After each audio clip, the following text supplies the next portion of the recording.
Welcome to Studies with Stearman. Join us as we look deeper into the Bible. Strengthen your faith with us, even as we see the day approaching. And now, here's Gary. Promised last week in our continuing study of Revelation to talk about the millennium and the events surrounding the millennium. And I would preface this by saying that the millennium is a controversial subject in Christendom at large. Most of Christendom worldwide is either postmillennial, meaning that they believe the millennium has already passed and that we'll be moving forward into a golden age, or that there is no millennium at all, and that the role of the church is to reconstruct the world. But as far as future prophecy, as far as the details of events that lie in the future, they are not interested because they think that all of the interesting things have already happened in the past. However, if you go back to the days of the apostles, there's both biblical and secular documentary evidence that the apostles were believers in the millennial day theory. That is, they believed that, like Moses wrote in Psalm 90, 1,000 years with the Lord is a day, and a day is 1,000 years. Peter even repeated that in his second epistle. The idea of a millennium being a day lays out human history in 6 millennia, 6,000 years. And at the end of that 6,000 years, there will be another millennium, and that will be the millennium of the golden age. So all the apostles believed the millennial day theory. I'm absolutely convinced that. Even Gibbons, in his Decline and Fall of the Roman Empire, if you've read that, you know that he covers some of the belief systems of the apostles as reported in secular history. And Gibbons devotes quite a bit of time to the fact that the apostles and their followers believed that one day with the Lord was a literal 1,000 years. And we know that he's been gone 2 days, and he said he would come back on the 3rd day. So there you go. What you have in Revelation 20, where we were studying last week, is 6 millennia. That is the millennium. The term 1,000 years is used 6 times. Revelation 20, verse 1, I saw an angel come down from heaven having the key to the bottomless pit and a great chain in his hand. He laid hold on the dragon, that old serpent, which is the devil and Satan, and bound him 1,000 years and cast him into the bottomless pit. There's the first time the 1,000 years is mentioned. And it's mentioned 6 times between Revelation 20, verse 2 and verse 7. And I think that's the Bible's way of sort of naming the 6 millennia. Although here they are used to describe what the Lord is doing in judgment. So he binds Satan, casts him in the bottomless pit, shuts him up, sets a seal upon him that he should deceive the nations no more until the 1,000 years shall be fulfilled. The 1,000 years, of course, is a millennium. And during that millennium, Satan is going to be bound up in the pit while Christ is ruling on the surface of the earth. Now, you either believe that or you don't. I mean, there it is in print. And I have to believe it because my leaning is always toward just reading the Bible literally, unless shown otherwise. And so when the Bible tells me that Satan's going to be bound up for 1,000 years, I think he's going to be bound for 1,000 years. And after that, he must be loosed, he must be released for a little period of time. Verse 4, and I saw thrones, and they sat upon them. Judgment was given unto them, and I saw the souls of them that were beheaded for the witness of Jesus, for the word of God, and which had not worshipped the beast, neither his image, neither had received his mark upon their foreheads or in their hands, and they lived and reigned with Christ 1,000 years. And there's the third mention of 1,000 years. These are the tribulation saints who are raised up at the beginning of the millennium, and they live and reign with Christ 1,000 years. Very simple. The rest of the dead lived not until the 1,000 years were finished. This is the first resurrection. So here we have a resurrection. The Bible calls it the first resurrection, even though there has been a resurrection prior to this. In fact, there have been a couple. There was a resurrection back in the days when Jesus was crucified and raised from the dead. Many of the saints of the Old Testament were resurrected at that time and taken to heaven. There will be another resurrection at the rapture. And so verse 5 here could technically be called the third resurrection, but it's called the first resurrection because it's the first resurrection after Christ returns. Verse 6 mentions the 1,000 years for the fifth time. Blessed and holy is he that hath part in the first resurrection. On such the second death hath no power. So there's something coming ahead called the second death. The second death will have no power whatsoever on those who are living at that time. They shall be priests of God, Christ, shall reign with him 1,000 years. There's the fifth mention of 1,000 years. Verse 7, when the 1,000 years are expired, Satan shall be loosed out of his prison. And so these 6 mentions are basically mentions of the 7th millennium. So you have 6 times the 7th millennium mentioned. It is just, I think, God's way of affirming that there will be a future millennium. Now let's look at something. Go back to Revelation 20, verse 4. And I saw thrones, and they that sat upon them, and judgment was given unto them. And I saw the souls of them that were beheaded for the witness of Jesus, for the word of God, which had not worshipped the beast, neither his image, neither received his mark in their foreheads or in their hands. And they lived and reigned with Christ 1,000 years. Here we have the end of the tribulation moving into the millennium, and you've got a jurisdictional throne set up with Jesus on the throne, and it's at the beginning of the millennium. If you go back to Daniel chapter 7, hold this place and move back to Daniel chapter 7, verse 9. Daniel 7:9. And I want to spend a little bit of time here because a lot of people fail to understand what's going on. But Daniel makes it clear. Daniel 7:9 says, I beheld till the thrones were cast down, and the Ancient of Days did sit, whose garment was white as snow. The hair of his head was like pure wool. His throne was like a fiery flame, and his wheels as burning fire. Who's the Ancient of Days? Well, it's Jesus, seated on the throne of justice. It's not the person that we would think of as God the Father, because Jesus acts as the heavenly judge. And so here we have Daniel seeing something of the same thing that John sees. Thrones are cast down. What thrones would those be? Well, those would be worldly thrones of the people that control this world right now. And the Ancient of Days did sit, whose garment was white as snow, the hair of his head was like the pure wool, his throne was like a fiery flame, and his wheels as burning fire. And by the way, those are not wheels on his throne. Those are Merkava Moftim, the chariots of God that go to and from his throne, and they look like fiery whirlwinds. A fiery stream issued and came forth from before him. 1,000 thousands ministered to him. 10,000 times 10,000 stood before him. The judgment was set. The books were open. I beheld then, because of the voice of the great words which the horn spake, voice of a trumpet, I beheld even till the beast was slain, and his body destroyed and given to the burning flame. As concerning the rest of the beasts, they had their dominion taken away, yet their lives were prolonged for a season and time. So what you see here in Daniel is what you see a little bit less detail of in Revelation 20, verse 4, where thrones are set up in an environment of, I guess you could call it a courtroom, in which people will be judged. And all those who had followed the beast are judged. Now, this is not what is called commonly the Great White Throne Judgment. This is the judgment right at the end of the tribulation period. And we'll read on to Revelation 20, verse 11, and discover there's a later judgment that comes 1,000 years after this one.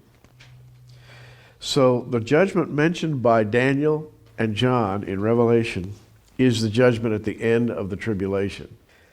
That judgment produces what is called the first resurrection. That is the first resurrection after the physical risen Christ has returned to earth. And then John says, "Blessed and holy is he that hath part in the first resurrection. On such the second death hath no power, but they shall be priests of God and of Christ, and shall reign with him for 1,000 years." When the 1,000 years are expired, Satan shall be loosed out of his prison, and shall go out to deceive the nations which are in the four quarters of the earth. Now, 4 is called the dominical number. Every time you see the mention of the number 4 in the Bible, anywhere, it is talking about the rule of God. In fact, later on, and we're going to study this in some depth and detail, the New Jerusalem is laid out in the Greek language. It's called tetragonia, or tetragonos, which is transcribed into English as foursquare. The New Jerusalem is described as foursquare. Anytime you see 4, you're talking about the creation of God and the rule of God. And the 4 quarters of the earth here in verse 8 are God's creation.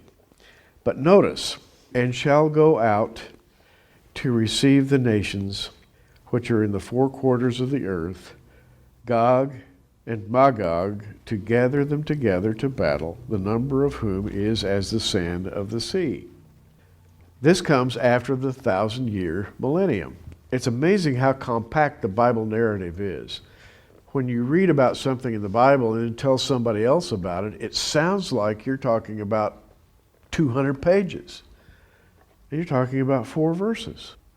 We all look at what's written in the Bible and we tend to think, boy, it took a lot of words to describe that. No, it didn't. It took one little tiny verse. "And when the 1,000 years are expired, Satan shall be loosed out of his prison."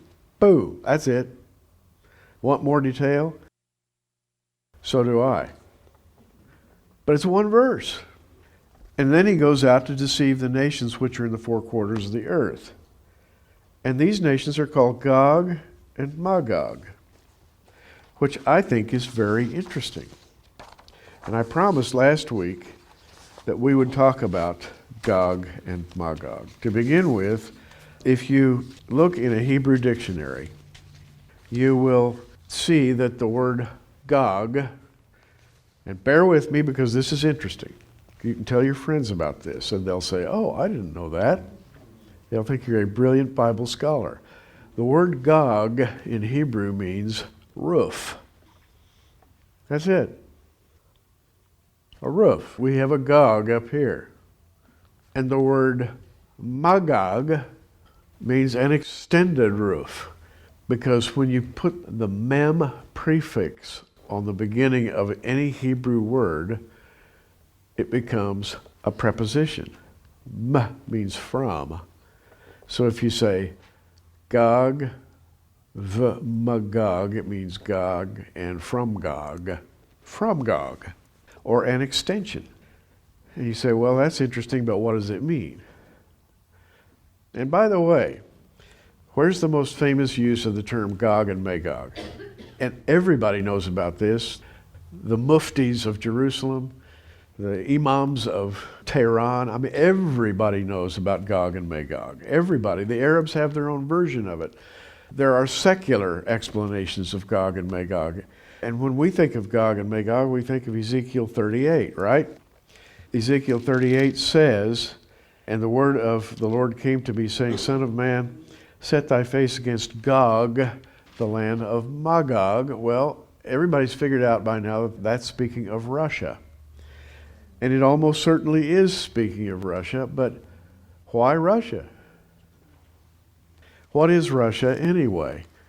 Well, Russia is the great country to the north. Technically, it is the country of Meshech and Tubal, and it is the country that stretches from the Gobi Desert to the Danube River, technically, biblically. Huge, huge territory. The Russians have control of that territory, and there is the latter-day prophecy of Gog and Magog, in which Gog pulls together a force that invades Israel. In the process, they're all destroyed. But why is Russia called Gog? By the way, there is a Magog in history. Magog is a son of Japheth. You remember Shem, Ham, and Japheth, Noah's sons? The Japhetic nations are the nations that came to occupy Scythia and the lands of Europe. And Japheth gave birth to a son named Magog. And Magog, along with Madai, traveled down from the mountains of Ararat, and they moved to the west and to the north.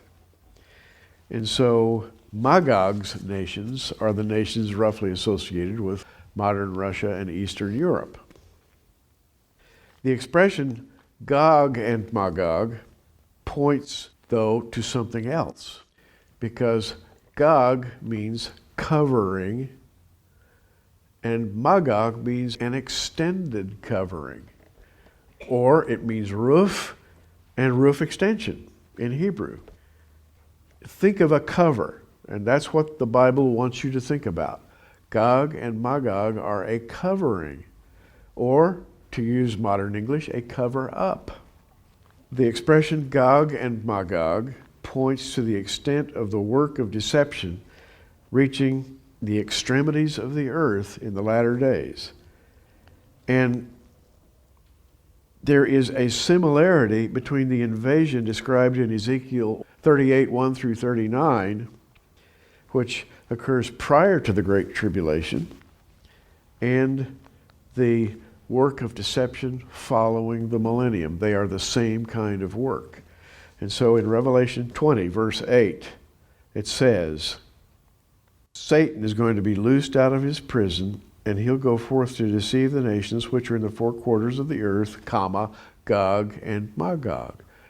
And so what that term means, and now you can tell all your friends what Gog and Magog means. And by the way, you won't believe how many lexicons I have dug through to get this information. Gog and Magog is the Bible's way of saying great deception, or cover-up, or covering, or roof, or extended roof. You think about it, what is this world today? It is one giant cover-up. There are people doing their dirty work all over the world, and they have different names, and they have different affiliations and organizations, and they meet in mahogany paneled rooms, at 8 o'clock in the evening and talk to each other about where should we move this ton of gold that we have stored over here, and who should we put in this particular office so that our bidding will be done in a particular area of the world. And they sit and they plan and they talk and they have these wonderful conversations. What are they doing? They are operating a huge latter-day deception. And the Bible refers to that as Gog. In modern Hebrew, it's called Gog uMagog. If you hear a rabbi talking about that, and the rabbis understand this means great deception. So we have a Gog and Magog situation prior to the tribulation, Ezekiel 38, and then we have the one mentioned here, which is in the far, far future. Verse 7, when the 1,000 years are expired, Satan shall be loosed out of his prison, shall go out to deceive the nations which are in the four quarters of the earth, Gog and Magog. Now it's all very simple. Now you know what Gog and Magog means. Suddenly this verse will not confuse you anymore. To gather them together to battle, the number of whom is as the sand of the sea. Now what is going on right now as we live today? The world is being gathered to battle. If you don't know that, you don't know much. Because if you've got eyes to see, the world is step, by baby step, day after day after day, all of the little tiny precursors of a world war are being put in place. And the one we talked about, the one that is the hot spot right now, is Iran. Iran supposedly now has nuclear weapons and the means to deliver them, and they believe in the soon coming of the Imam Mahdi, and they believe they can speed his coming by inducing or inciting chaos in the world, which they now believe they have the means to accomplish. That's Gog uMagog. It is the gathering to battle of the nations under a cloud of deception. That's what we're talking about here. It's the way of the world. And you say, I don't want there to be another war. Neither do I. The expression then, Gog and Magog, points to the extent of the work of deception. Eventually, a worldwide invasion of millennial Israel is going to take place, and the millennial Jerusalem, and that's what we're talking about here in Revelation 20, verse 8, the millennial Jerusalem will be surrounded by Gentile nations which have been deceived in this satanic deception called Gog and Magog. Once these armies arrive at the mountain of Jehovah's house, and I say Jehovah, Yahweh, Jehovah, Lord, whatever you want to call him, I call him Jesus, because he's going to rule and reign during that 1,000-year period. And the mountain of Jehovah's house, which, by the way, is an expression in the Hebrew, means this. And I'll tell you something here you may not know. There is no temple in Jerusalem right now. There is a Temple Mount controlled by the Arab Waqf. But the Bible says soon, in relative terms, and I don't know how soon, it could be a very few years, a temple is going to be built there which will be inhabited by the Antichrist, who will stand up in that temple, according to Paul, and declare himself to be God. This will be called the Third Temple by Jews who are deceived into believing that this is Christ rather than Antichrist. But there's going to be a temple up there. That temple will survive through the 7 years of the tribulation, but at the end of the tribulation, that temple is going to be destroyed. How? It'll be destroyed when Jesus touches down on the Mount of Olives and a great earthquake occurs that splits the mountain in two. And in fact, it splits the whole geographic area of Jerusalem in two, and two great rivers begin to flow out of Jerusalem, one toward the Mediterranean and one toward the Dead Sea. And there will be a terraforming, there will be a reorganization of the land that is now the real estate of Jerusalem. This is all going to happen at Jesus' second coming. And when he comes, and all of this geographical terraforming takes place, then he's going to rebuild the temple, and that will be the millennial temple, or the Third Temple. That temple will be 1 mile square, and I can show you all kinds of documentation for this. The temple itself, the building, will be 1 mile on a side. How big was Solomon's temple? Well, I can't quote the exact number of cubits, but the whole Temple Mount was only 500 cubits by 500 cubits. And the temple that sat on it was considerably smaller. The temple built by Jesus is going to be 1 mile square. And then the wall that goes around the temple compound will be 10 miles on a side. That's 100 square miles. And within that wall, there will flow 12 rivers that flow out of the two great rivers that have been terraformed, one flowing toward the east and one flowing toward the west. It's going to be spectacular, unbelievable. Can you imagine a building 1 mile in extent? That's huge. Well, that's in place for 1,000 years until this situation called Gog and Magog begins to happen. In Revelation 20, verse 8, the work of deception by Satan convinces the nations to rally their armies and to come against Jerusalem and to lay siege to the holy temple, which I just described, the outer wall of which is 100 square miles, that is 10 by 10 miles. These nations are gathered together into battle. Verse 9, they went up on the breadth of the earth, they compassed the camp of the saints about, and the beloved city, that would be Jerusalem. And fire came down from God out of heaven and devoured them. There's another great dissertation. So you go tell your friends about Satan being imprisoned 1,000 years and then released, and the nations being deceived in this deception called Gog and Magog, the nations laying siege to Jerusalem, the kingdom, and God sending fire down from heaven to destroy the nations. That's 3 verses. 3 verses. Wouldn't you like to have more information, like maybe a whole book showing all the details in those 3 verses? I would, but that's all we need to know at present. In other words, God's giving us just a thumbnail of the future. And I believe that's what it is. And why do we even need to study this? Because we want to know how God operates. Why do we want to know how God operates? So we can be more in His will. Day by day. Just that simple. So, we've covered those 3 verses. Verse 10. And the devil that deceived them was cast into the lake of fire and brimstone, where the beast and the false prophet are, and shall be tormented day and night forever and ever. So here's the order of events. The beast and the false prophet are snagged at the end of the tribulation. They are thrown into the lake of fire. Satan, however, is not. He's put in an underground cavern called the abyss, and he's held there for 1,000 years. He is released. He foments rebellion against Jerusalem.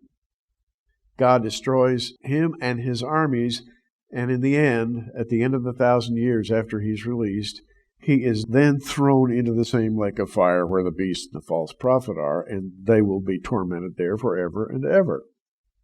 And so the outline is pretty simple. But then comes another judgment, not to be confused with the judgment in Revelation 20, verse 4. This judgment in Revelation 20, verse 11 says, And I saw a great white throne, and him that sat on it, from whose face the earth and heaven fled away. And there was found no place for them. That's one verse. That's all you're going to get, folks. How many words is that? 15 words? I don't know. I haven't counted the words in that verse. But that's it. We talk about the great white throne judgment. Here it is.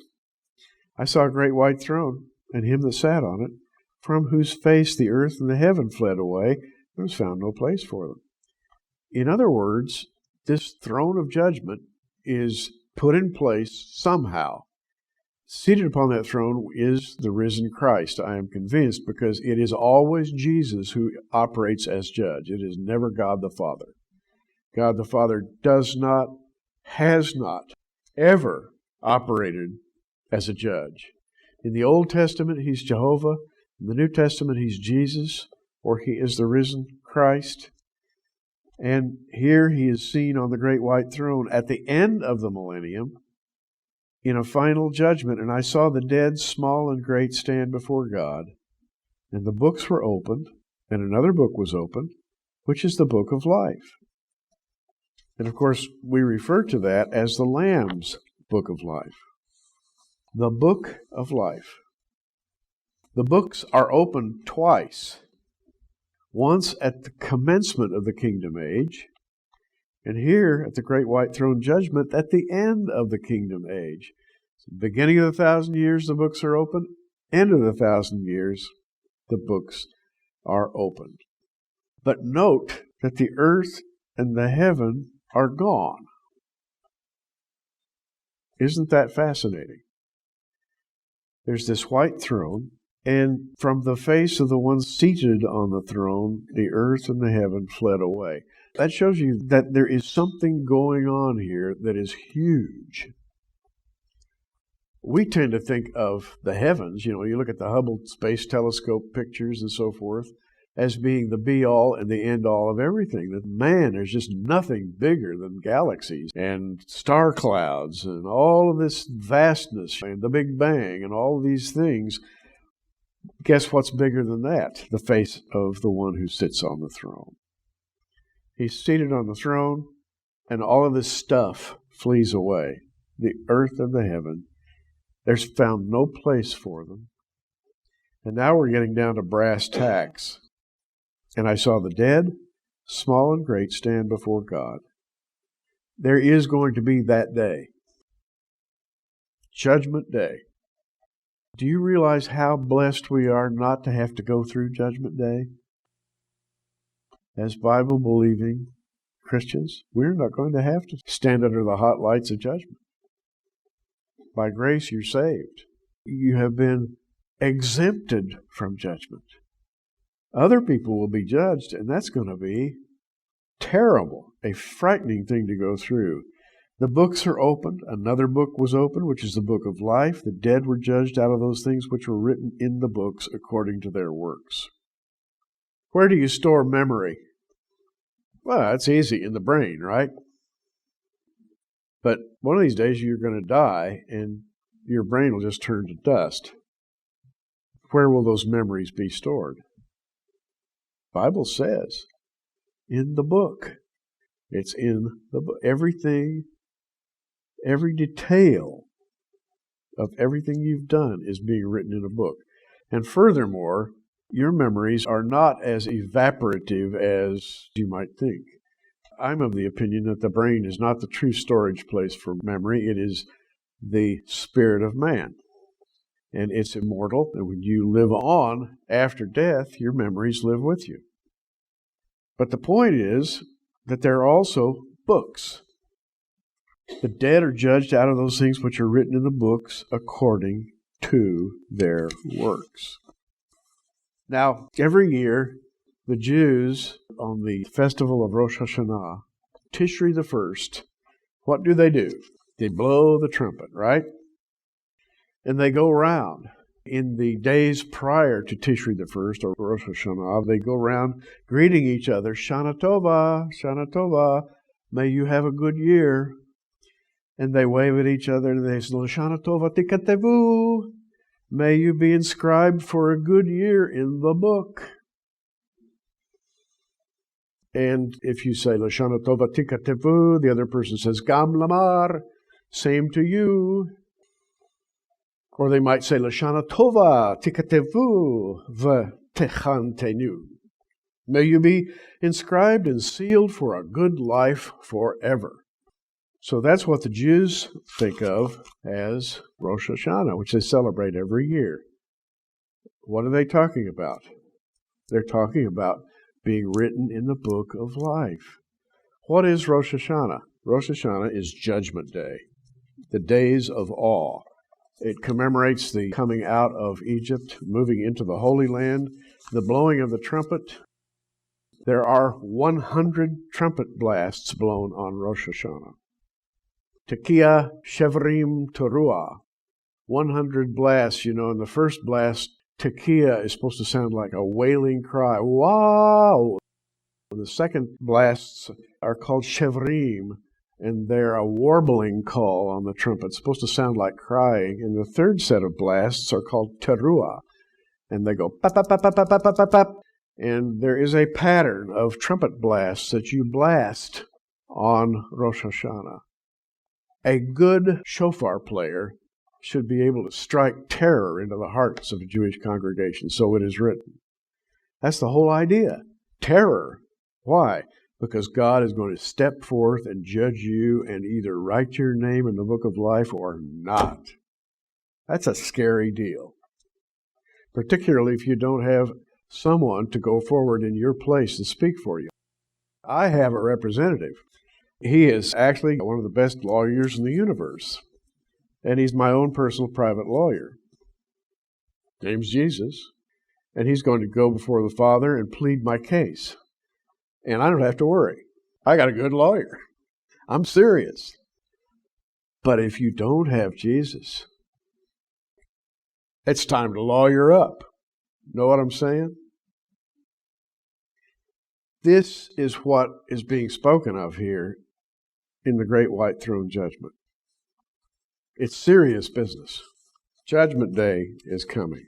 The 100 shofar blasts are just a warning. So, John says, I saw the dead, small and great, stand before God.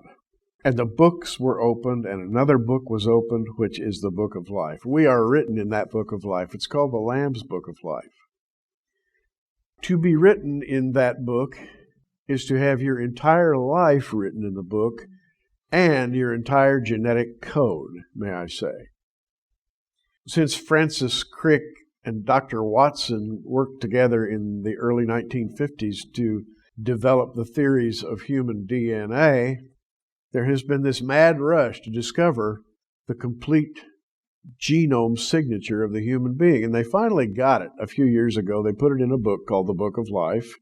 Literally, they named it the Book of Life. It's the Human Genetic Code. It's a book about so thick, and it's got nothing but numbers in it, or actually 4 letters, A, C, T, G, which are the 4 amino acids that create DNA. Every human being has his own DNA code, and if you should fall off a ship in the middle of the Pacific Ocean, sink to the bottom, be eaten by fishes, digested, reduced to molecules through the 7 seas, and the books are opened. In that book is your DNA. And if you are one of those written in the book of life, you can be resurrected simply by what's written there. All of the acts of your life plus your genetic code. Plus, by the way, the one who wrote the code knows how to perfect it. My present genetic code is defective in many ways. I don't want to go into detail. I have lots of defects. I'm not a perfect human being. I'm not going to talk about your defects, but I know that mine are numerous. But in my glorified body, when I'm resurrected, the one who wrote my code is going to take out all of the little glitches and give me an eternal body, a perfect body like his. And he'll be able to do that because I'm written in the Lamb's Book of Life. He's the guy that wrote the code. In fact, he wrote the code for the entire universe, the heavens and the earth, which is probably a simple thing for him. As a matter of fact, you know, it's harder to write the code for a human being than it is to write the code for a galaxy. A human being has several hundred times more bits of information than a galaxy. A human eyeball has more informational bits than a galaxy. When Jesus healed the man born blind, you know that guy whose eyes were so atrophied he probably couldn't even open them? And Jesus healed him on the Sabbath, spit on the ground, rolled some mud in his hands and put the mud on the blind man's face and said, "Go wash in the pool of Siloam." The guy came back and he could see. Jesus, I'm convinced, created eyeballs, brand new eyeballs, maybe out of that mud, maybe not, but I used to wonder how in the world he could do that. I don't wonder anymore because I realize he's the one who wrote the code for the whole program. It'd be as easy as anything for him to write a new eyeball, just a subroutine. And he knows a lot more about computers and data processing than we do, I'll tell you that. In fact, he's got a base 22 in his coding system, the Hebrew alphabet, by which, say the rabbis, he spoke all the universe into creation. Whereas, what do we have for our base code? We have 1 and 0, a binary code. He has 22 elements in his code. And I saw the dead, small and great, stand before God, and the books were opened. Another book was opened, which was the book of life. The dead were judged out of those things which were written in the books according to their works. Now, these people are going to be judged according to their works. How would you like to be judged according to your works? Not me. I don't want to be judged according to my works. I have done no work sufficient to offset the sin that indwells me. And I kid you not. I'm not saved by work. I'm saved by grace. So to be judged according to work means, yes, there will be some people saved from fire at that time. Barely. By their work. There will be others whose work is not sufficient to save them from the fire. And that's a serious thought. And the sea gave up the dead which were in it, and death and hell delivered up the dead which were in them. death and hell, I don't know what death is. Honestly, I don't. You know why? Because I don't know what life is. Nobody does. But I know it when I see it. And so do you. We know what life and death are by their result. Death and hell delivered up the dead which were in them, and they were judged every man according to their works, and death and hell were cast into the lake of fire. This is the second death. First one at the beginning of the 1,000 years, second one at the end of the 1,000 years. And whosoever was not found written in the book of life was cast into the lake of fire. That is a grand total of 15 verses in the Bible. Revelation 20, verses 1 through 15. Think of the massive amount of information that's covered in 15 verses. Think about that. It staggers the mind. And it's been condensed down into 15 verses, and we have the gall to think that we understand God. He's written 15 verses for us. In less than 15 trillion verses, you couldn't begin to talk about God. But we have the 15 verses which are sufficient to let us know about the broad scope of what's going to happen in the future. When the great white throne is set up, heaven and earth flee away. What did Peter say? I think Peter had a vision of this. In fact, probably the Lord showed Peter. I don't know whether it was in some kind of a mental vision or whether Peter was taken to a place where he could see. But Peter said, the day of the Lord will come as a thief in the night, in which the heavens shall pass away with a great noise, and the elements shall melt with fervent heat. Now, when Peter's talking about the day of the Lord, he's talking about the 1,000-year period, beginning with the tribulation and ending with the great white throne judgment. The day of the Lord will come as a thief in the night, in which the heavens shall pass away with a great noise. The elements, stoicheia, is the word for element in the Greek. Stoicheia means the irreducible particle. Stoikos. Elements. Think about that. Peter, the fisherman, never took a higher degree in his life. And here he is writing about all of this exotic stuff about the elements. The heavens shall pass away with a great noise. The elements shall melt with a fervent heat. The earth also and the works therein shall be burned up. Well, this is what we're reading about in Revelation. This is what happens at the great white throne judgment. The heavens and the earth disappear, and so when you get to Revelation 21, and I saw a new heaven and a new earth. What does that mean to you? It means God can create and destroy a heaven and an earth simply by speaking it so. I'm glad I'm on his side. I want to have a firm grip on the hem of his garment, because he's the one who can speak universes into existence and remove them. I really believe all this stuff. Somebody just walking in off the street might say, this guy's out of his mind. He really believes all that weird stuff in the Bible. I do. I really do. And I saw a new heaven and a new earth, for the first heaven and the first earth were passed away, and there was no more sea. So, a new earth is going to be created after all of the evil of this system, of this universal system. And I take it this includes the sun, the moon, the stars, the earth, the Oort clouds, the cometary debris, the galaxies and star cloud, everything is going to be wiped away, and a new one's going to be put in place. Sparkling clean. And there's no more sea on the earth. Now, that mean you can't go to the beach? I don't know. Don't ask. I just don't know. But think about an earth without a sea. Most of the earth's surface is water. And you worry about population control because essentially you're worried about a situation in which people crowd to the coasts, and then are forced back into the inlands, and after a while you run out of natural resources, et cetera, et cetera. Think how many, maybe even hundreds of billions of people you could have on a planet that didn't have any seas. Well, where would you get the natural resources? Well, God's got that all figured out. He mentions, in fact, another creation. It's Peter who talks about it. Peter says, knowing this first, that there shall come in the last days scoffers, walking after their own lusts, and saying, where's the promise of his coming? For since the fathers fell asleep, all things continue as they were from the beginning of creation. For this they were willingly ignorant of, that by the word of God the heavens were of old, the earth standing out of the water and in the water, whereby the world that then was, being overflowed with water, perished.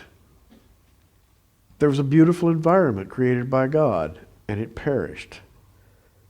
And Peter says there's going to be another new environment created by God after sin and death and hell have been delivered to the lake of fire. What lake of fire might that be? I don't know. But there is one. And that lake of fire is not hell, it's the lake of fire. It's the eternal lake of fire. It might be a black hole, I don't know. Toss somebody into a gravitational singularity, they would never come out again. But that's another story. And you think I'm joking. The Bible actually mentions black holes. Isn't that fascinating? And while I'm talking about it, it's Jude that mentions it. Jude talks about false teachers.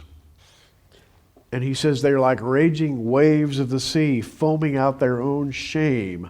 And then he says they are wandering stars, to whom is reserved the blackness of darkness forever. Well, what would a wandering star forever in blackness and darkness be called? I call it a black hole. You can go in, but you can't come out. So, he says, I saw a new heaven and a new earth. The first heaven and the first earth were passed away, and there was no more sea.